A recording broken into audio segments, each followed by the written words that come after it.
একটা নতুন ছোট ব্লগ নিয়ে চলে আসলাম। তো এখন আজকে হচ্ছে রবিবার। তো রবিবারে আমি একাই থাকি, বুঝতে পারছো, মানে ঘর এই যে দেখতে পাচ্ছ গুছানো নেই, এখন আমি একাই থাকি। তো আজকে রবিবার আছে, তো সকালবেলা একটু লেট হয়ে গেছে উঠতে, মোটামুটি 9টা বেজে গেছে। রবিবার এমনিতে একটু লেট হয় সবাই যাবে।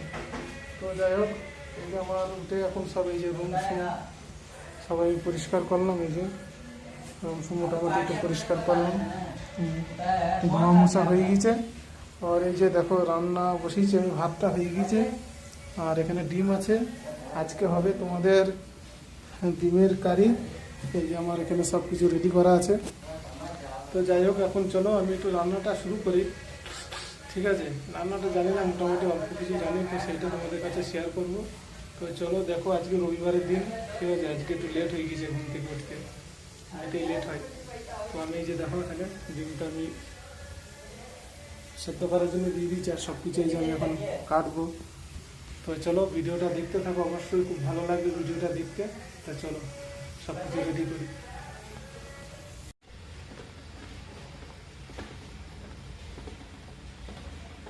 তো এই যে দেখতে পাচ্ছ আমার ডিমটা সেদ্ধ হয়ে গেছে, আর এখানে আমার মশলা মোটামুটি কাটা হয়ে গেছে। আর এখানে আছে আদা রসুন, চলো এটা একটা মিনি মিক্সচারের মধ্যে, এই যে আমার এটা হচ্ছে মিনি মিক্সচার।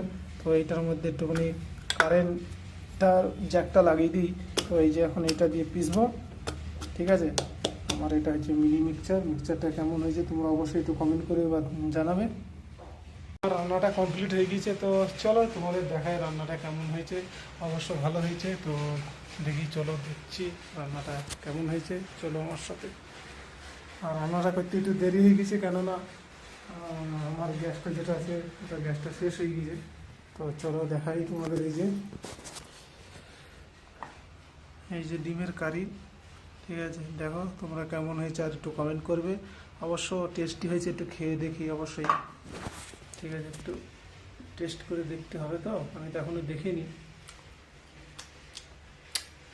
আমি রান্না করবো আর সুন্দর হবে না এরকম কখনো হয়? তো খুব সুন্দর হয়েছে, চলো এই যে দেখো। আর তোমাদের কার কার ডিমের কারি খেতে ভালো লাগে অবশ্যই একটু কমেন্ট করবে।